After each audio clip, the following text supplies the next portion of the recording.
요즘 시장에서 가장 핫한 재테크 정보 남들은 어떻게 하는지 궁금하셨죠? 손에 잡히는 재테크에서 꽉꽉 채워 알려드립니다. 네, 오늘도 친절한 설명을 더해줄 백세미나 설계사님 전화 연결되어 있습니다. 세미나 설계사님, 안녕하세요. 안녕하세요. 예, 오늘 어떤 재테크 소식 가져오셨나요?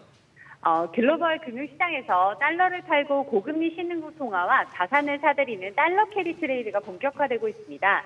일본 사무라이 본드가 발행에 열을 올리고 있고 인도네시아 등 동남아시아 IPO 시장에 뭉칫돈이 몰리고 있는데요. 오늘은 미 금리 인상 종료 기대감과 맞물리는 글로벌 머니무브에 대해 짚어드리도록 하겠습니다.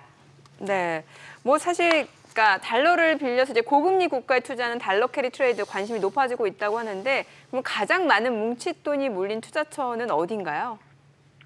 달러 인덱스가 꼭지점을 찍은 지난해 9월에 비해 불과 1년도 안 된 시점에 시장은 급변하고 있습니다. 미국의 금리 인상이 막바지에 도달했다는 분석에 글로벌 자금은 이제 미국 달러를 팔고 고금리와 미래가 유망한 신흥국으로 급속하게 쏠리고 있습니다. 현재 대표적인 투자처는 멕시코인데요. 기준금리가 11%에 달하는 멕시코 페소화에 투자자들이 몰리며 올 들어 달러 대비 약 17%나 가치가 급등했습니다. 이는 7년 반 만에 최고치인데요. 멕시코와 비슷하게 3개월 기준금리가 11%인 헝가리의 포린트 가치도 10% 이상 상승했고 3개월 기준금리가 10% 넘는 브라질의 헤아라 가치 역시 10% 가까이 뛰었습니다. 특히 멕시코의 경우 미국이 중국에 대한 공급망 의존도를 줄이면서 멕시코의 지정학적 강점이 재조명되는 점 또한 투자자에게 매력적으로 다가오고 있습니다.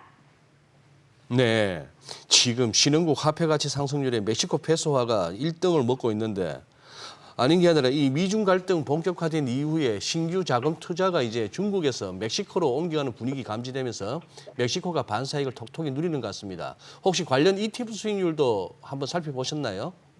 네, 맞습니다.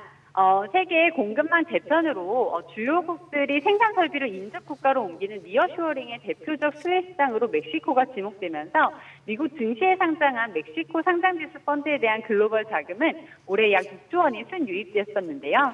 국제연합무역개발협의회에 따르면 멕시코에 대한 FDI는 지난 2020년 282억 달러에서 2021년 315억 달러, 2022년 352억 달러로 증가하는 추세를 보이고 있습니다. 올해 1분기에만 186억 달러를 기록하면서 전년 동기 대비 50%를 웃돌았습니다. 관련 ETF의 수익 성적표 또한 좋은 편인데요. 미국 증시에선 세계 1위 자산 운용사인 블랙록이 운영하는 iShares MSCI 멕시코인 EWW와 더불어 프랭클린 FTSE ม็xi코인 FLMX ETF가 대표적인 멕시코 투자 상품입니다. EWW 및 FLMX ETF의 연중 수익률은 약 각각 27.59%, 26.91%에 달했습니다. 현재 한국 시장에선 한국투자신탁운용의 에이스 멕시코 MSCI ETF가 유일한 상품인데요. 연중 24.72%로 준수한 수익률을 보이고 있습니다.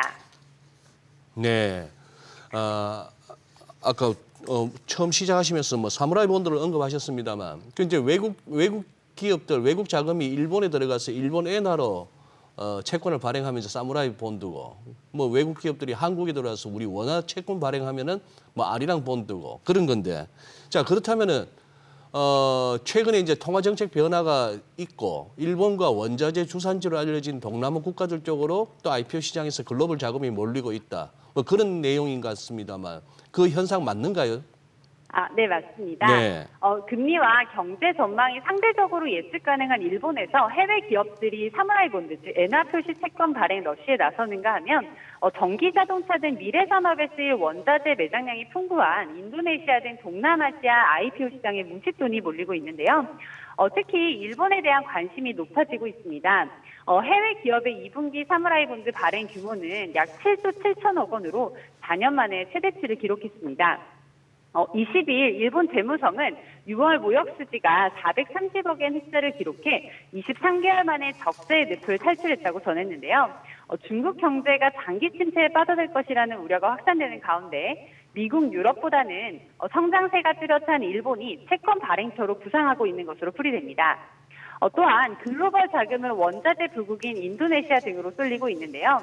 상반기 동남아의 IPO 조달액은 41억 달러로 코로나19 이전인 2019년도보다 80%나 급등했습니다.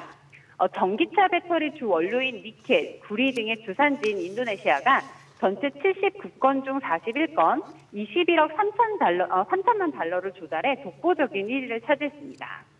네. 근데 아무리 높은 금리를 준다 하더라도 신흥국 같은 경우 통화 가치가 좀 요동치면 투자자 입장에서는 불안할 수밖에 없을 것 같은데요.